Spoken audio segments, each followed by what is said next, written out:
Nature égale futur. L'arbre sauveur. Parmi les différentes stratégies naturelles pour piéger le dioxyde de carbone, une étude européenne, en s'appuyant sur les travaux du professeur Eric Verrecchia, a mis en avant les capacités de certains arbres dits oxalogènes, comme l'iroko que l'on trouve au Cameroun et en Côte d'Ivoire. Ces arbres transforment en effet le CO2 en une dalle de calcaire sous le sol. En utilisant cette propriété, qui améliore également la qualité des sols, on peut aussi imaginer et mettre en place des projets novateurs d'agroforesterie.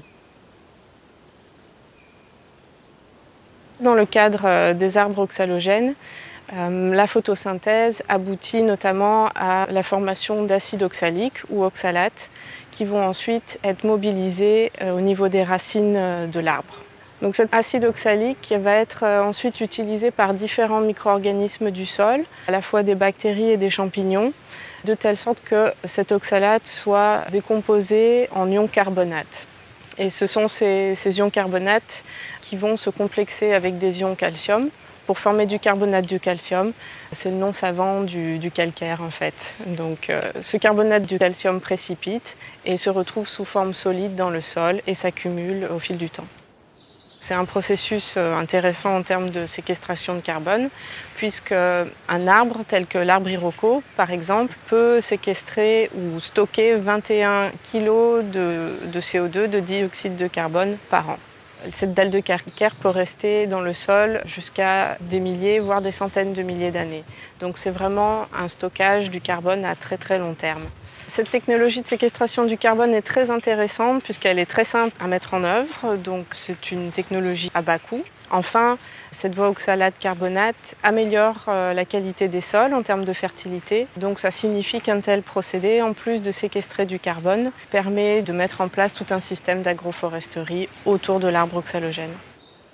En s'appuyant sur ce principe, l'association Biomimicry Europa et le cabinet Greenloop ont créé le projet Arbre Sauveur en Haïti. Le but de ce projet est de mettre en place un programme de reforestation et d'agriculture autour du noyer maya, un arbre que l'on trouve en Amérique centrale.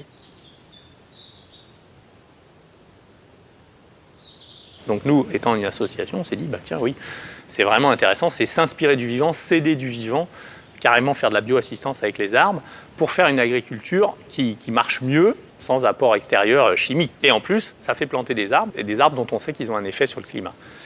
On voulait travailler avec des associations qui plantaient déjà des arbres dans le pays.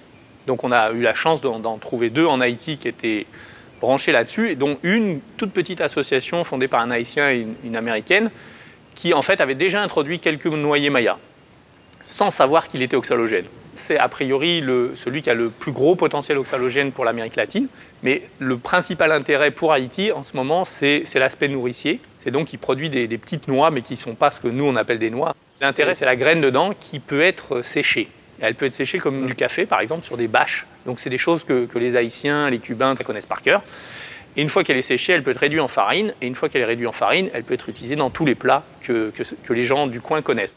On incite plutôt à ce que ce soit les femmes qui prennent les arbres, qui suivent la formation et qui s'en occupent autour de la maison. Parce que c'est là qu'on peut, par exemple, donner un tout petit peu d'eau à un jeune arbre qui en aurait besoin. On les incite à avoir maximum 5 à 10 arbres dans leur jardin en disant de toute façon, si vous arrivez à les élever, ça suffira pour vous. Alors les bénéfices pour les Haïtiens, au niveau des arbres, Haïti c'est une des contrées les plus touchées par le déboisement. Premier résultat, puisque c'est un programme de reforestation, c'est donc 100 000 arbres à peu près plantés en plusieurs vagues. Et là, en début 2015, donc un peu plus que 3 ans après les premières graines plantées, qui ont été plantées fin 2011, on a eu les premières graines. En fait, donc il y a un arbre qui a été planté fin 2011, qui donne déjà des graines. Et ça, c'est complètement incroyable. C'est un coup de cœur de l'arbre qui s'est vraiment très bien adapté au terrain haïtien. Et donc maintenant, on commence à avoir des graines haïtiennes. Et les Haïtiens peuvent voir que l'arbre donne des graines et les manger. Cette approche biomimétique, basée sur la connaissance des écosystèmes et adossée localement à des principes de l'économie circulaire, permet à la fois de stocker du CO2, de nourrir des populations et de lutter contre la déforestation.